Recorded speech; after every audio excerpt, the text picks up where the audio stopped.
Good evening. I'd like to call this meeting of the Planning and Zoning Commission to order on July 1st, 2024, 6 p.m.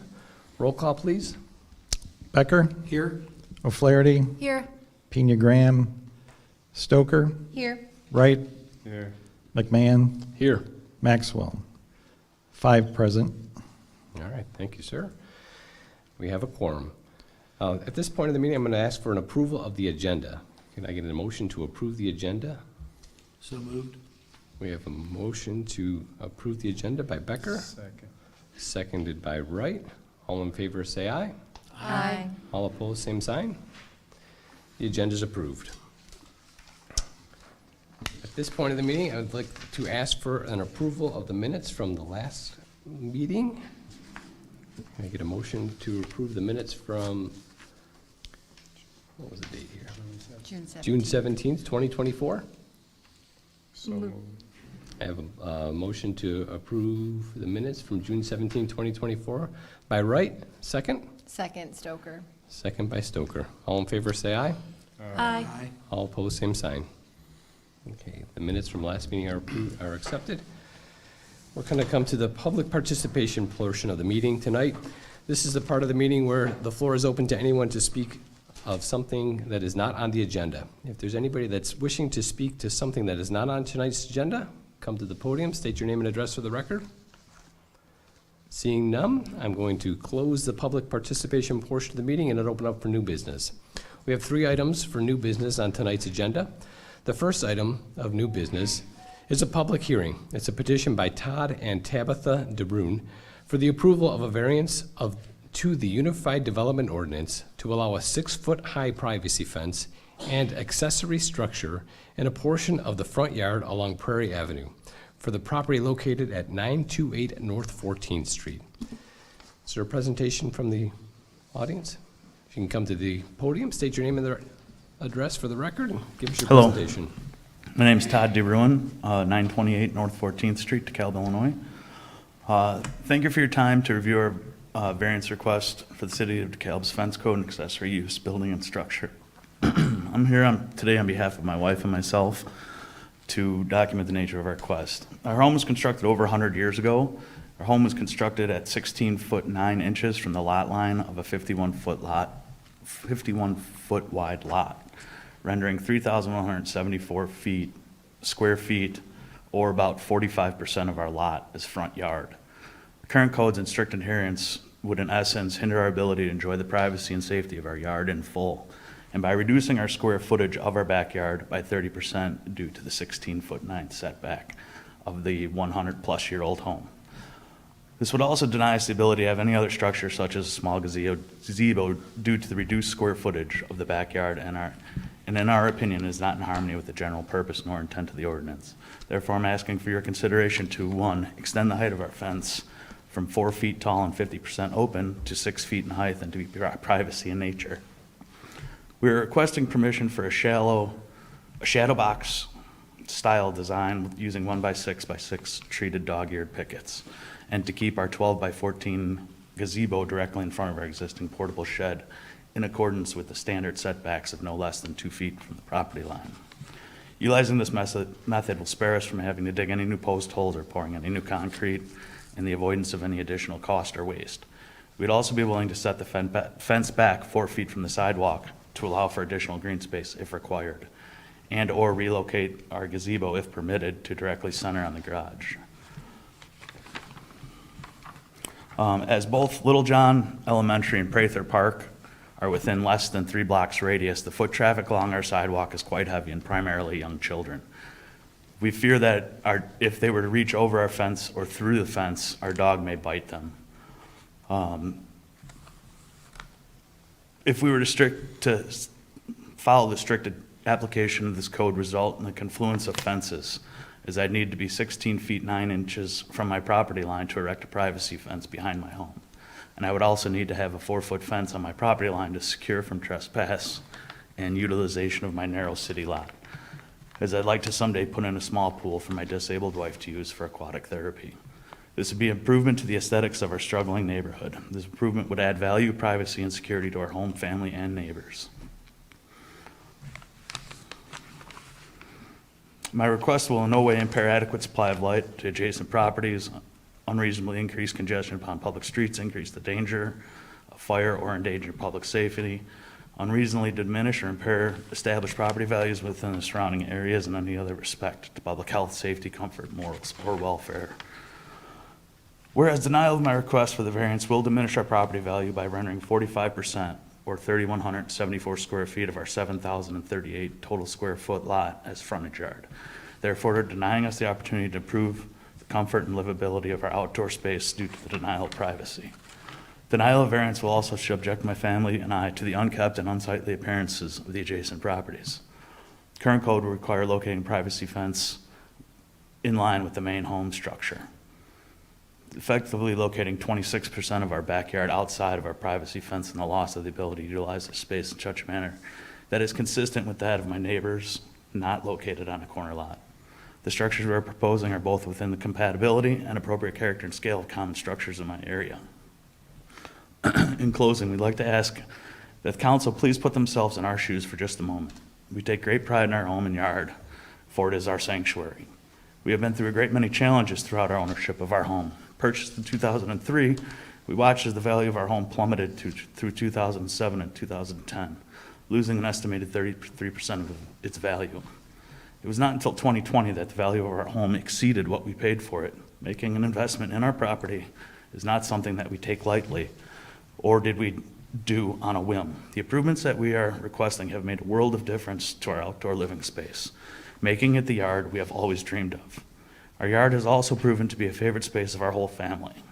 It has also improved the safety of our neighbors and enhanced the privacy that everyone deserves. We would like to at this time to invite everybody in the committee to come over to our home and lay eyes on what we're talking about and to relax in the privacy of our yard for yourselves. If it is determined that any of the improvements that we have made have any negative effect on any other person, we will remove them. But if you find that there are no negative effects and will be in harmony with the general purpose and intent of this ordinance, we ask that you please approve our application for variance and permit. Thank you for your time. Thank you, Todd. Is there a city president? Yes, prepared a staff report on the request, and Mr. DeRune did a good job explaining the reason for the request. So it's a corner lot along North 14th Street and Prairie Avenue. You can see the subject lot here. A fence was constructed, 6-foot-high privacy fence was constructed along the sidewalk along Prairie Avenue without a permit. And he was notified by the city of that violation, and we met with Mr. DeRune a few times regarding variance application, what's required for hardship, and looking at this, we kind of came to, from a staff standpoint, that he does have a hardship, but we were suggesting he move that fence 4 feet back to be in line with the shed, to get some green space, but not totally, as he stated, he does have a smaller lot, somewhat comparable to other lots there in the neighborhood, but it's a corner lot, and he, as you can see, has a garage in the back already, a porch. There's a shed there that was constructed prior to Todd moving in there and buying the property in 2003. So that's legal nonconforming, that can stay. He also constructed in about the same time as the fence, the gazebo. So this exhibit shows what we're recommending is the fence be moved 4 feet back off the sidewalk. So these regulations, we'd want to avoid the stockade fence up on the sidewalk, move it back, match up with the shed, get a little green space. He still has some area to enjoy the backyard, in this area still. Per the code, if he built it per the code, the fence would have to go along the lines of this right extension of the home, basically. So he'd be losing, as he stated, 46% of the lot being considered in the front yard. So that's a lot taken out where he can do a privacy fence for the needs he mentioned, which are, in terms of safety, in terms of the dog, which is a good thing. So he just feels that the ability to enjoy the privacy and safety of the full yard is inhibited by our restrictions. So we do recommend approval of the variance with the 4-foot setback of the fence as shown on this exhibit there, and it'll also allow the gazebo, which is an accessory structure in the front yard too along Prairie Avenue, to be there. It's would be hidden. You can't really see it. There's a picture. I don't know if I got it in your packets, but that's the gazebo. So you can't really see that from the street, and the fence will be moved back right up against that location there. So get a little green space. So the findings of fact show, we believe that he meets those. In terms of public input, after the agenda was posted Thursday, we did get an email I provided the commission from a neighbor directly to south of the applicants, Brian Smith, at 926 North 14th Street. He indicated support for the variance. So the sample motion is prepared for the commission, if you agree. All right, thank you, Dan. At this point, is there anybody in the audience from the public wishing to speak on this item? Seeing none, I'm going to close the public hearing portion of this meeting and open it up to the commission for discussion. Yeah, I mean, I completely understand the desire for the fence, and I think your reasons were nicely laid out. I do agree, though, that I think the 4-foot green space makes a lot of sense for a couple of reasons. One, because you do have so much traffic, you know, kids are going to be walking up and down next to it. Little hands, you never know. And there's this disconnect when you've got a little bit of space that, you know, all of a sudden it's seen as yard. They don't necessarily want to push into it. Whereas bumped up against the sidewalk, I think it could cause some conflict for you ultimately. So, yeah, with the change, moving it back 4 feet, I don't see any issue with it. Yeah, I agree. I mean, I live in the same neighborhood. Our lots are narrow, but yeah, right up against the sidewalk. It really does need to have a little bit of a buffer. Yeah, I think two kids could walk past that on each other, but if you got a bicycle, 2 bicycles coming across there, you're really close to the fence. I think you need the 4 feet also. I think it looks nice as it is. I will, you know, obviously I've got 3 in favor, but I wouldn't require the 4-foot variance. I think it looks beautiful. It's a nice fence. All right, well, does anybody at this point want to make a motion on this item? Can I make one point? Sure. Come up to the podium. Fences are located along the Hey, sidewalks. come up to the podium, okay, so we can get you on the video. Fences are located along the sidewalk at 4 feet in height. There's chain link along the fences. You know, so having it along the sidewalk is pretty standard for a fence. Those- There are several, Plainfield, Illinois, Surprise, Arizona, which are all growing communities, quickest in the country, that all have 6-foot fences along sidewalks so that people can utilize their backyards. I think if you drove around town a little bit, there tends to be a little bit of neglect on corner lots because people don't have the option to have a privacy fence. And I believe that increasing the property value on corner lots and allowing a privacy fence could greatly affect the values of the homes in DeKalb by increasing those properties up to 10% is what I read for Can we outdoor livable this space. was a fence that was up there before, Thank you. a few years back. So 4 foot high and open, 50% open's allowed. It's, you know, you can see through, it's not as high. But the city changed the code in, I think, 08 or 09 to avoid on corner lots the, you know, kind of 6 foot high stockade right up on the sidewalk. That's what the variance is for. You take a look at each property, look at the visibility that, which is not a case here where you have a home right next to it where there might be a visibility block. But it is kind of aesthetically not the best, you know, 6-foot-high stockade fence right up on the sidewalk on the front of the street. It doesn't look the best. That's why the city did that back then. But the variance gives you that case-by-case situation where you can, work with the owner and trying to look at the hardship they have. I believe he does, but moving it 4 feet back, which he's agreed to do if approved by the commission, will give a little bit of green space. So that's what we strongly recommend. We don't recommend, of course, it's up to the commission, but leaving it like it is at 6 foot up on the sidewalk, that just kind of goes against the core of the ordinance, I think. Okay. Any further comments? At this point, does anybody from the commission have anything to say about this? You want me to do it? Yeah. Okay. I figured your neighborhood, right? All right. Based on the submitted petition, testimony presented, and findings of fact, I move that the Planning and Zoning Commission approve a variance to Article 7.04.10, 7.06.4B, and 7.06.6 of the United Development Ordinance to allow a 6-foot high privacy fence and accessory structure in a portion of the front yard along Prairie Avenue for the home at 928 North 14th Street, as shown on Exhibit A of the staff report dated June 27, 2024. We have a motion on the floor from Becker. Is there a second? Second. We have a second from Wright. Roll call, please. Becker, Yes? O'Flaherty, Yes. Stoker, Yes. Wright, Yes. McMahon. Yes. Motion passes. All right. Thank you. Enjoy your privacy.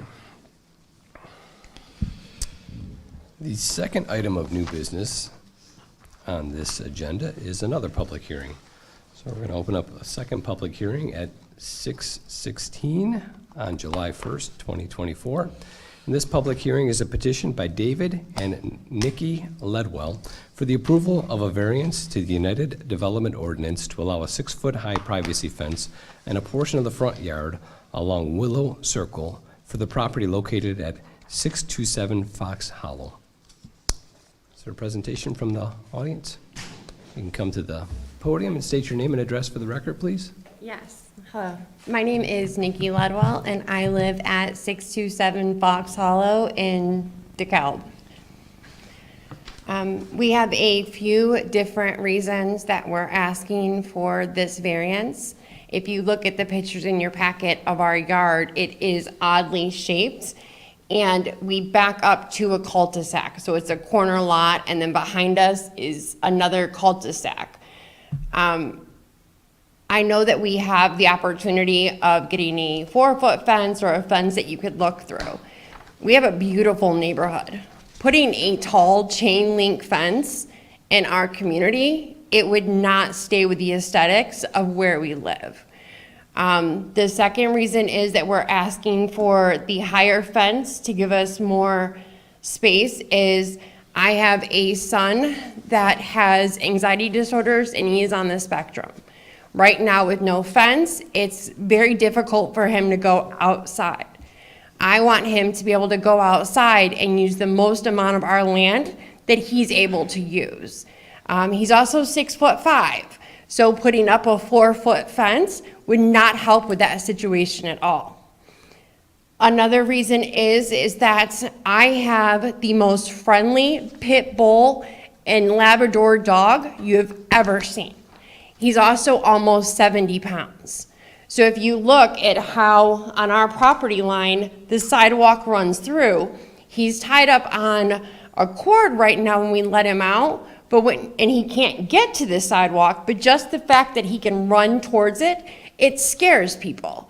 And we've even had issues with the neighbor behind us where people will come to go visit, and he comes outside running, happy, wagging his tail, and they're not sure of his temperament. My dog, in order to be able to let him have a healthy life and not scare people, we need a 6-foot fence. Because of his size, a 4-foot fence may not keep him in.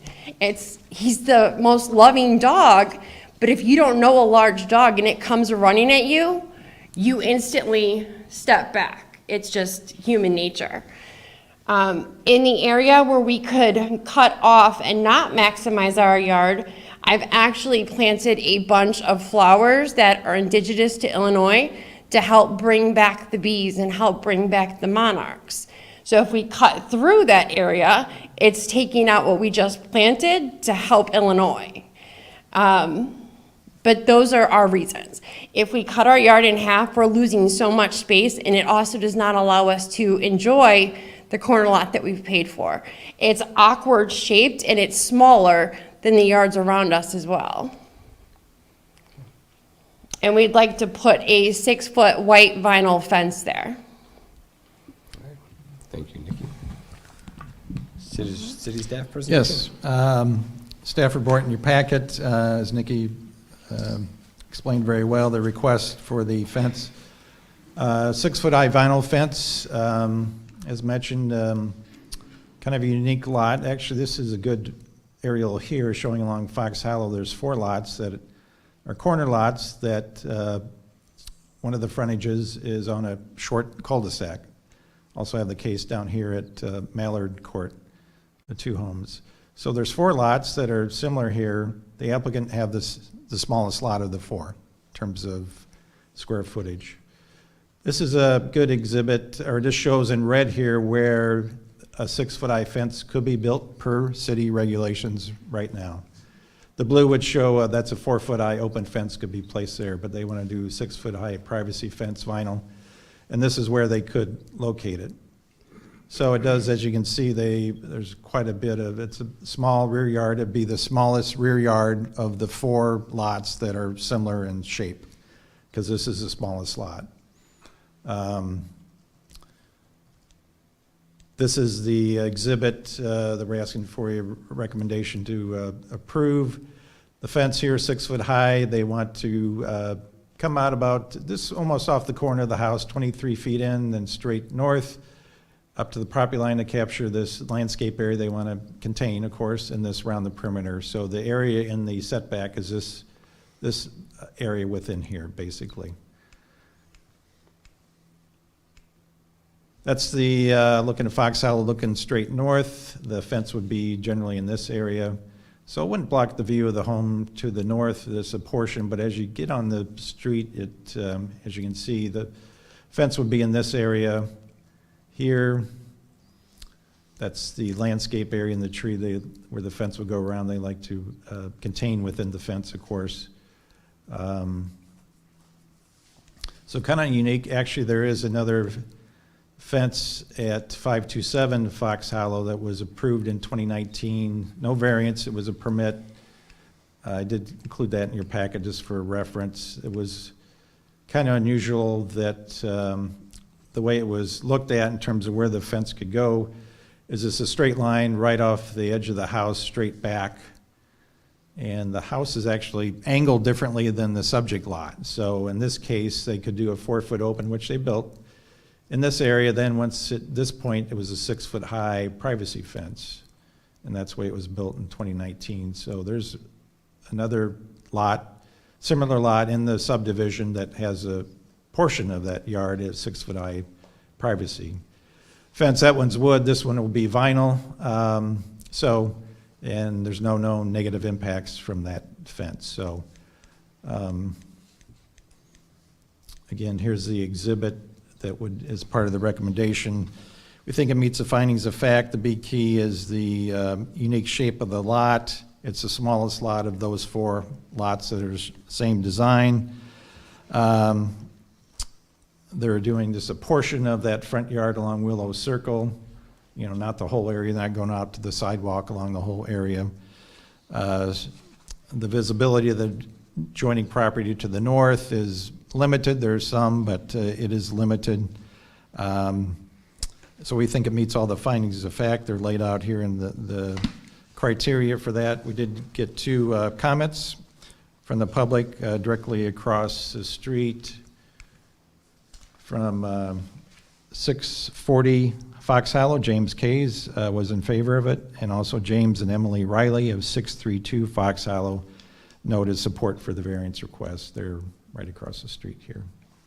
So we recommend approval. There's a sample motion in your report. All right, thank you, Dan. Is there anybody from the public wishing to speak on this matter? Seeing none, I'm going to close this public hearing at 6:25 PM on July 1st. I'm going to open up to the commission for questions and comments. This one makes sense. It's a weird shape. Yeah, I Yeah. agree. I live on a corner lot, and boy, I can empathize. Doing anything is crazy, you know. But yeah, no, it makes sense. If it makes sense to everybody up here? Anybody want to make a motion? I'll make a motion. Based on the submitted petition, testimony presented, and findings of fact, I move that the Planning and Zoning Commission approve a variance to Articles 7.6.4.b and 7.06.6 of the United Development Ordinance to allow a 6-foot-high privacy fence in a portion of the front yard along Willow Circle for the home at 627 Fox Hollow as shown on Exhibit A of the staff report dated June 27, 2024. We have a motion on the floor from Wright. Is there a second? Second, Stoker. Second from Stoker. Roll call, please. Becker, Yes? Flaherty, Yes. Stoker, Yes. Wright, Yes. McMahon. Yes. Motion passes. Thank you very much. Enjoy your Thank you very fence. much. Good luck. You're welcome. All right.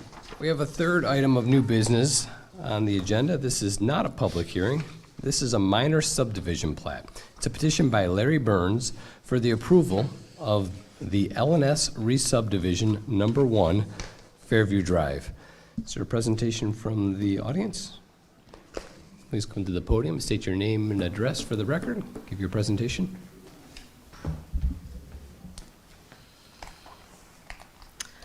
Hi, my name is Sarah Burns. I'm here representing my father, Larry Burns. I live at 612 Hampshire Could you speak up Drive. just a little bit, Sarah? Oh, What sorry. was your first name again? Sarah, Sarah Burns? yes. I'm here on behalf of my father, Larry Burns, who's also present. I live at 612 Hampshire Drive in Hampshire, but we're here for the empty lot in between 314 Fairview Drive and 312 Fairview Drive. A little background on this is we used to live at 314 Fairview Drive when I was young, and my father purchased the lot from the city, and it has been green space ever since with the plan of him building a small retirement home on it eventually. However, plans change, and we now would like to sell the lot. So about a little over a year ago, we listed the lot on open market. It was on open market for a year based off of comps of what our realtor said was on the low end.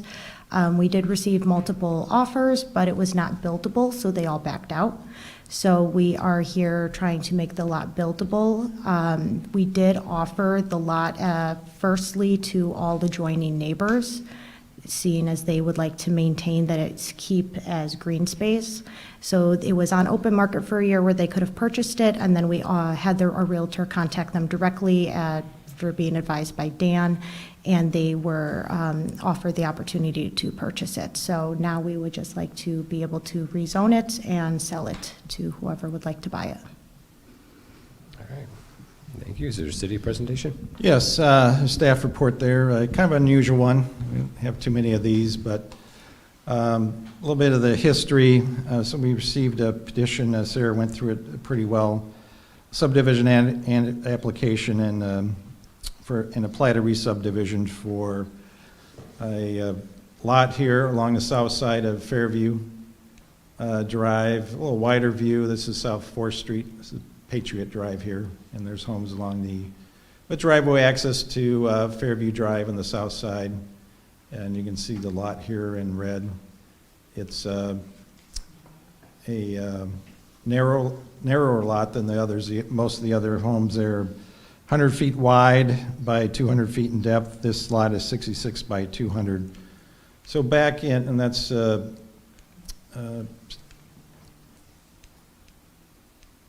street view from Fairview Drive looking straight south. You can see the lot here and the two adjacent homes. Back in 1956, there was a plat subdivision approved for 6 lots along the south side of Fairview, and the subject lot was this lot here wasn't given a lot number. It was designated for a right-of-way for a future road. That obviously was never built, of course.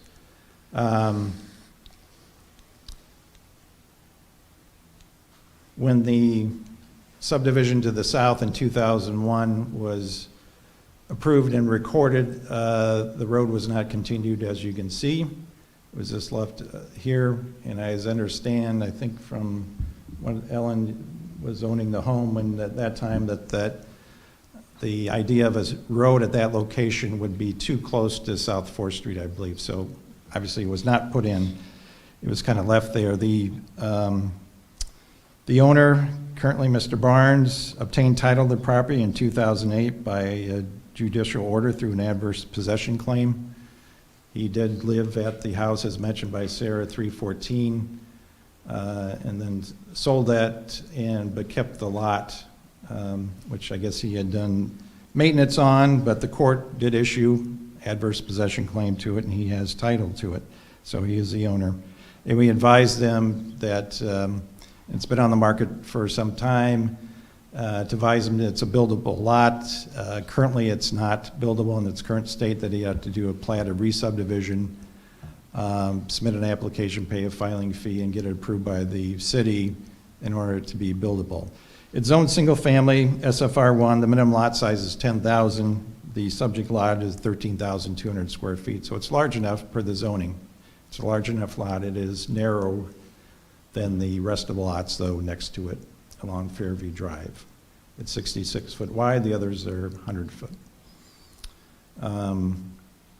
So a plat was submitted. Pretty simple, this one lot subdivision. We did ask them to put a 70-foot building line on the plat, so it is in line with the rest of the homes along Fairview, which are roughly in that 70-foot range back. The standard setback front yard in SFR1 is only 25 feet, but this setback on the plat is 70. And also we have them added utility easement on the rear of the property to match the adjacent lots.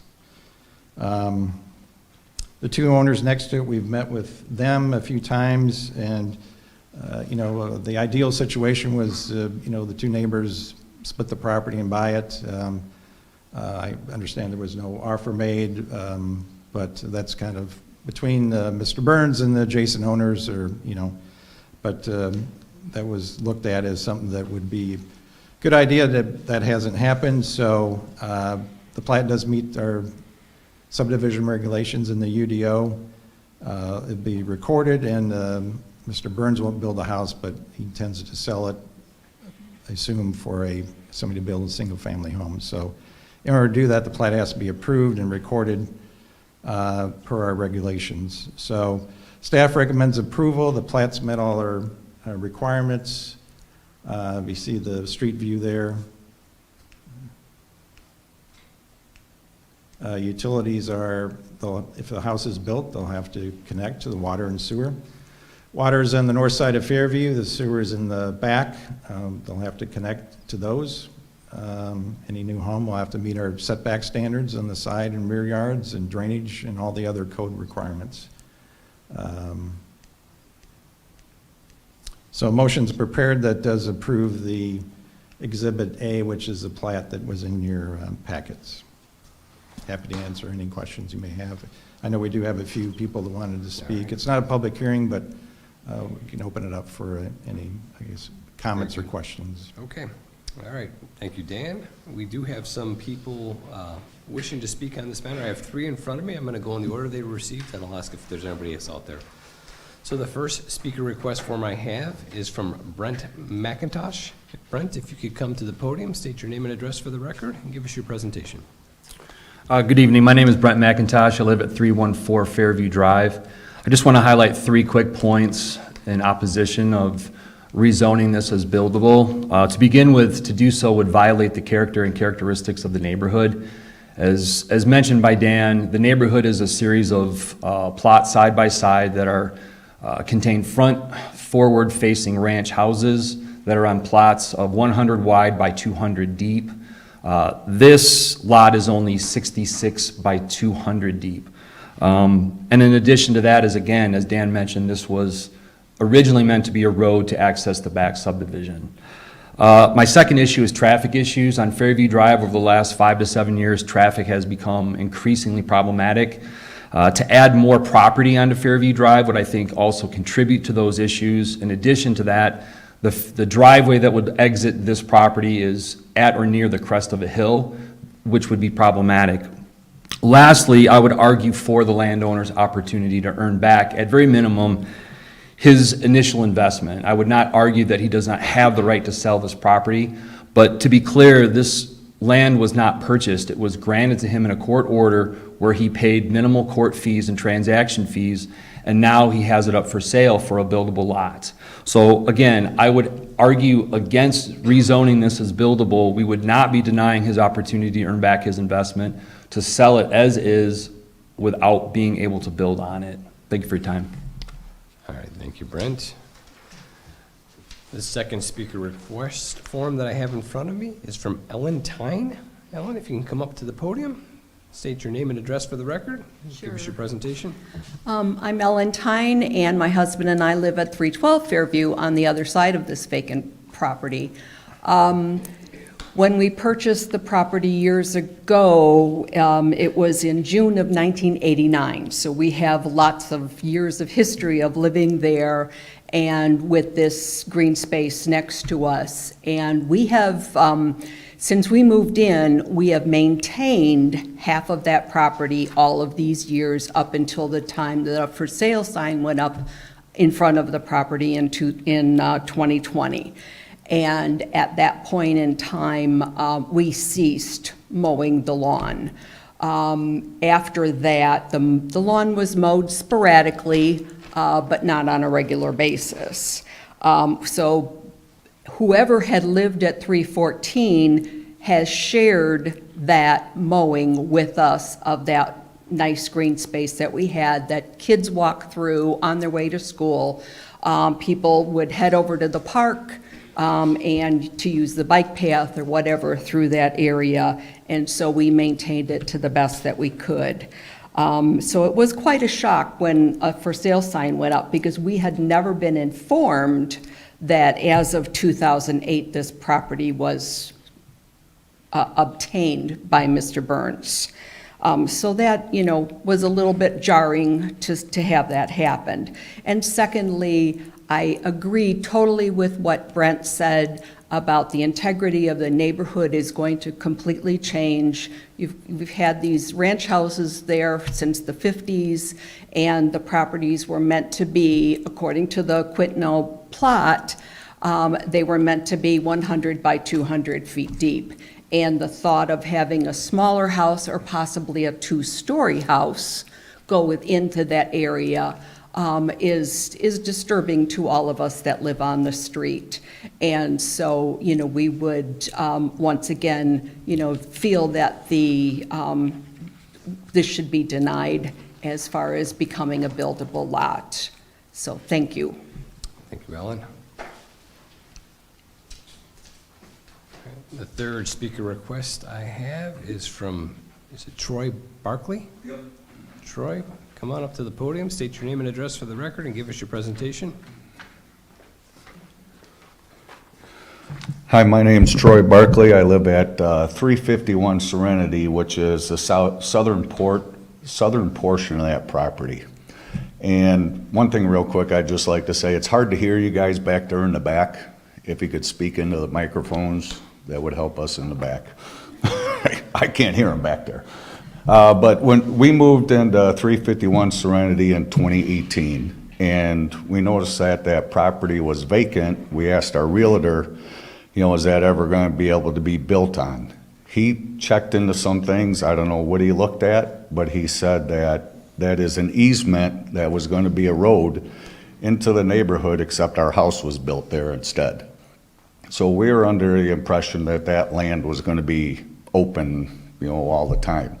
Kids go through there. I noticed Brent and Jim were taking care of half of the yard, so I thought it was theirs. They split it in half, which would be a nice thing to have there. Another thing is, what kind of house can you actually build on that piece of property? You know, it's gonna be a long, narrow house. Could be a two-story, I guess, you know, it kinda, the houses around there are all ranches. So it's, you know, what's that gonna do to the aesthetics of the properties around us? And that's just some of the things I wanted to bring up. That was it. Thank you very much. Is there anybody else from the public wishing to speak on this issue? Okay, it's not a public hearing, so I don't have to close a public hearing. Does anybody from the commission have questions, comments for? I would just note one thing, there was a comment about traffic or concern. Our city engineers look at the plat, and if there is a home built on that, obviously a application would be submitted for the home, and the driveway location would be checked by our city engineer to make sure it's not some traffic hazard or anything, along with all the other code and requirements, but just wanted to point that out. I have a question about this. So we know the setback from the front road is, you said 40, 75 feet. What about the sides? If I'm gonna build a house on that lot, Then the single family, the zoning district here, it's the same for all the zoning's the same in all the lots south side of Fairview.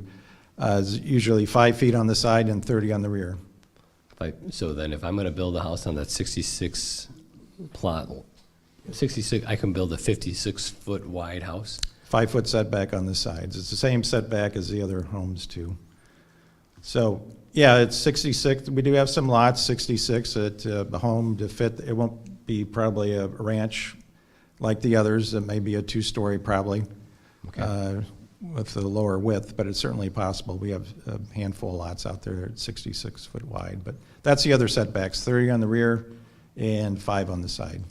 Just to give my eye some perspective, like 312 and 314, how wide are those houses left to right? You guys know? Approximately 90 feet wide. Okay. They are, The lots are 100 foot wide, Yeah. yeah. we're 5 feet in, they're approximately 85 to 90 feet wide. Okay, Ours is probably about 80. We don't have a double garage. okay.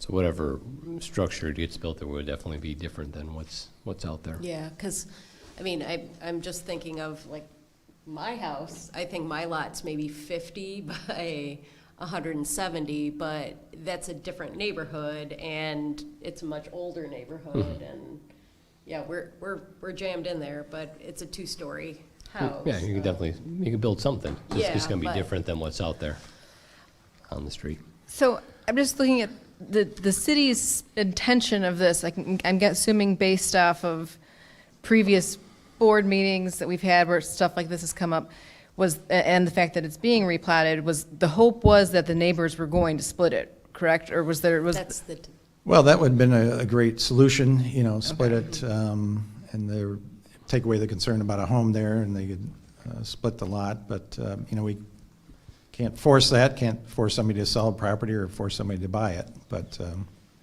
you know, I know there was some discussion on that, but. If you want to make a comment, can you go to the microphone, please?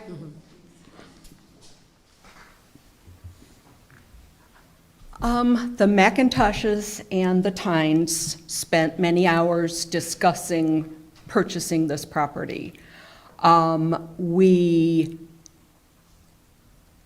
let Dan Olson and Bill Nicholas know that we were interested, and we were presented with a price from Kelly Miller, the realtor, that was far more than we feel that the property is worth, and it was presented to us as a firm price. And Kelly Miller said that firm several times. So at that point in time, we felt that neither one of us were able to purchase it at that amount of money. Thank you. So, There's another comment. you want to say something? Please.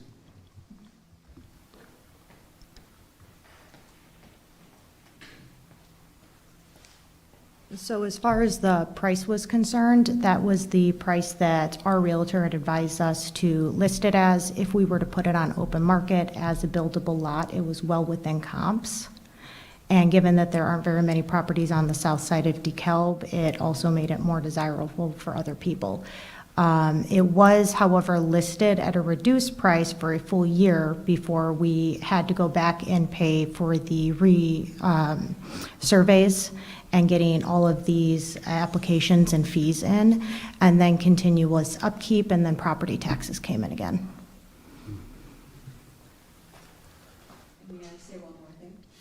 Come up to the podium.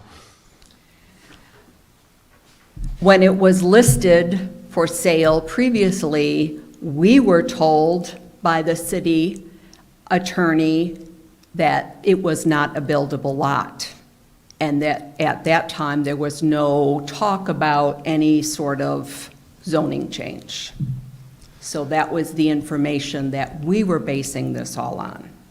It's, in the current state, we told true. the It's owner not- it's not it's not buildable, buildable. but Right. they're submitting a plat, a re-subdivision to do it, and they're not changing the zoning, that stays the same. So it's not a zoning issue. Yeah. They meet the minimum lot area that's required.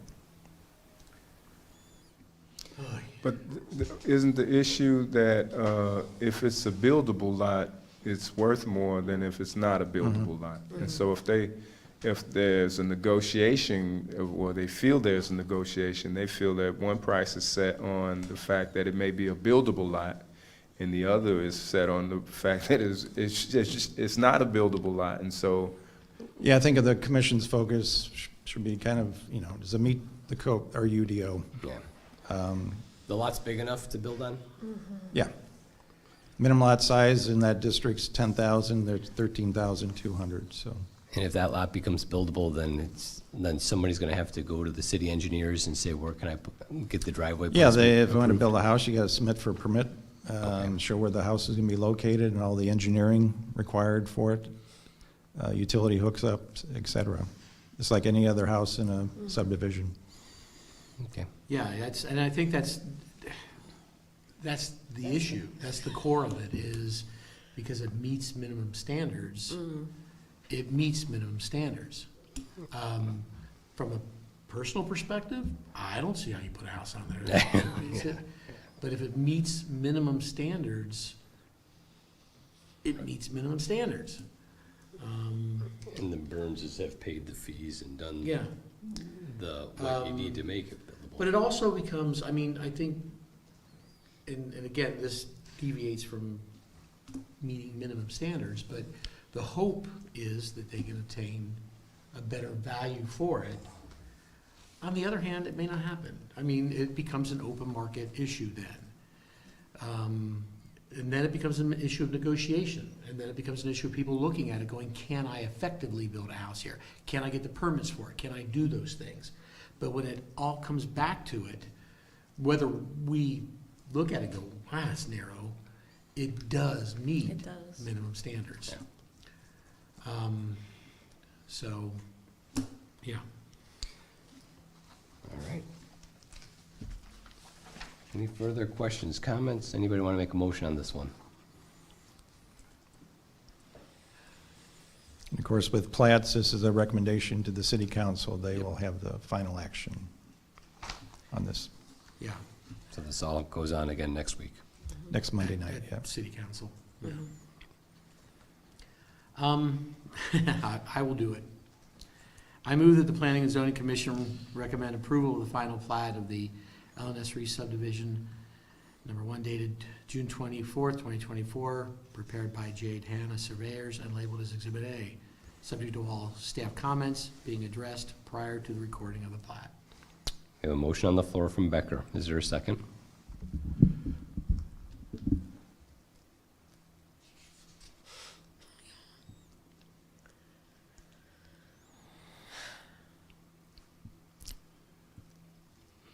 I don't see a second. I've never been in this situation before. Does it just, Well, there's no second, so if there's a different motion,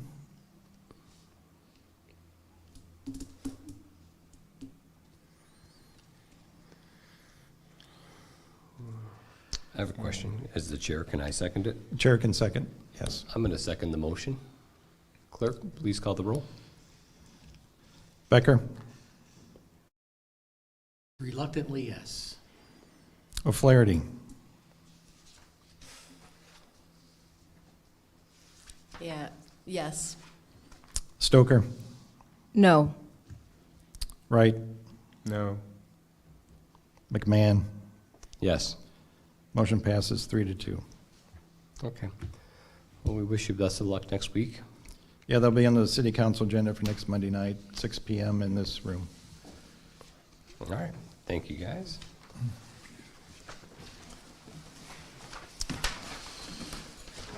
The next part of our agenda is staff reports. You're welcome. Is there a staff report? Yeah, let's see. Yeah, last council meeting, 24th, they approved a couple items went through the commission. Rezoning at 1104, 1124 South 4th Street. That was that auto repair and the two homes. And also the August plat, re-subdivision out of Peace and Route 38 was approved. Next commission meeting, the 15th of July, we have two hearings. One is for the Golden property, northeast corner of Gerler and Peace Road. We annexed it last year and rezoned it. There was no end user. They got a concept plan approved, but there was no end user. So they come back. There's a proposed user applicant. It's a data center. So they need to amend to add data center as a permitted use. We said manufacturing, warehouse distribution before.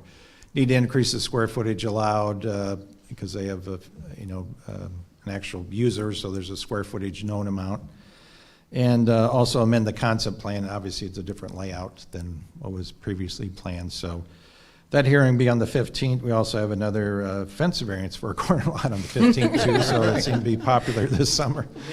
But they do come up quite often, and or years past, we usually just had one a summer, I think. But I think it's, we can always look at the standards, but I think it's important what we have. And the variance gives that case-by-case situation where the commission Corners can are look. weird. Yeah. Yeah. Where in some cases, having a fence in the, that additional front yard maybe is not a good idea based on maybe what's next to it, another house or how that house is laid out. And the size of the lot, other factors that we grow through, so. But there's one, that's the other hearing on the 15th, so. And also, I'll mention the council is looking at their budget calendar. They'll be looking at that next Monday.